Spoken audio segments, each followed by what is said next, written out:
What is up, Watch fam? I am Christian, the curator of the Theo and Harris Watch Shop, and today I am sitting down with a little glass of wine and talking to you guys about what the hell is going on with the modern Rolex market.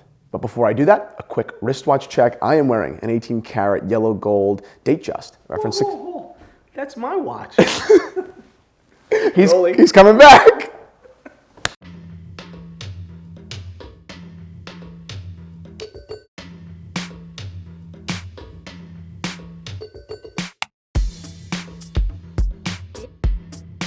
Boom, Watch fam. Let's lay the foundation.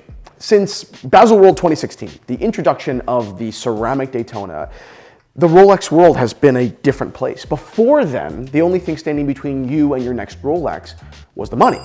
That was it. But the Daytona, and really kind of the culture that came out of it, changed that.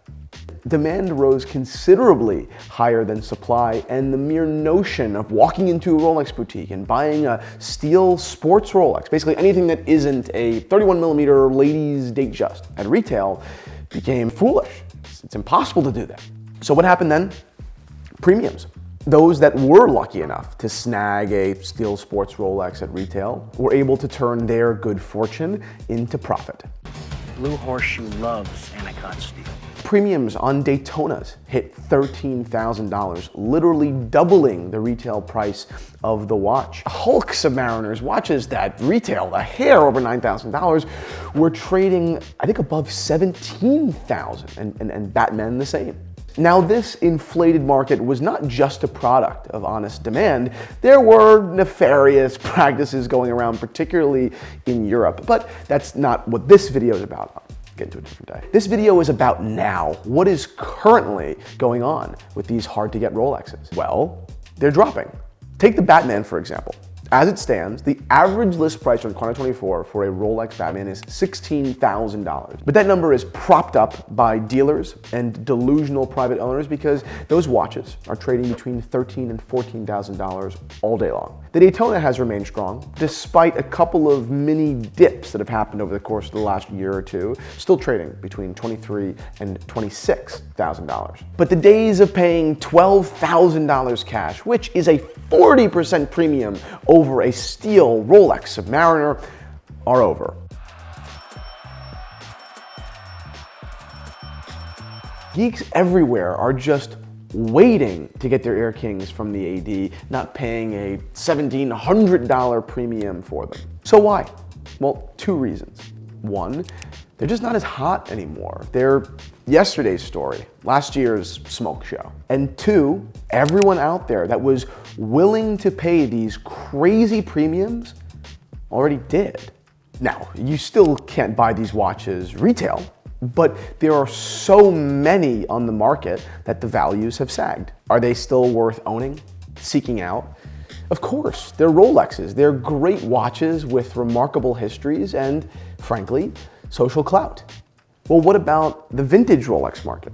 Well, with vintage Rolexes, matte dial Submariners, early GMTs, rare day-dates, these illegitimate markets, fabricated rarity, isn't really possible. Of course, there are a few exceptions. Quality vintage watches are actually difficult to come by, and not because everyone wants them, because they actually exist in very limited quantities. It's a totally different game, certainly one that at least I am personally much more comfortable with. Back to modernity and the bubble.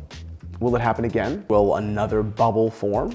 Of course, there will always be great watches, hot watches more importantly, that trade over retail because they can. But the days of $18,000 Batman and Hulks, the days where we looked at the market and said, when is this going to stop? Those days are over. Moral of the story, watches are an incredible investment. They'll bring you joy. They'll act as a vessel for your memories, join you on your adventures, and one day, ultimately, remind people of you. And yes, sometimes you even make some money. But don't be crazy. Don't buy into the hype and listen to the dealers that say that there is no downside, because of course there is. Just like every other trend, this one has slowed down. Now, that's not to say if a Batman GMT is worth $18,000 to you, that you shouldn't buy it. Value isn't a flawless science, and everyone's perception is different.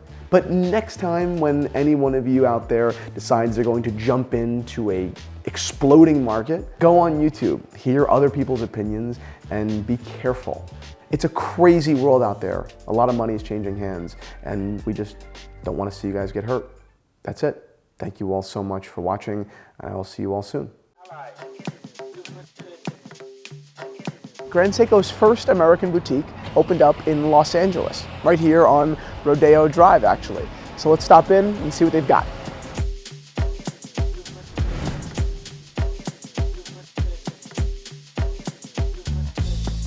The Seasons collection is not the first time Grand Seiko allowed Japanese culture to influence them.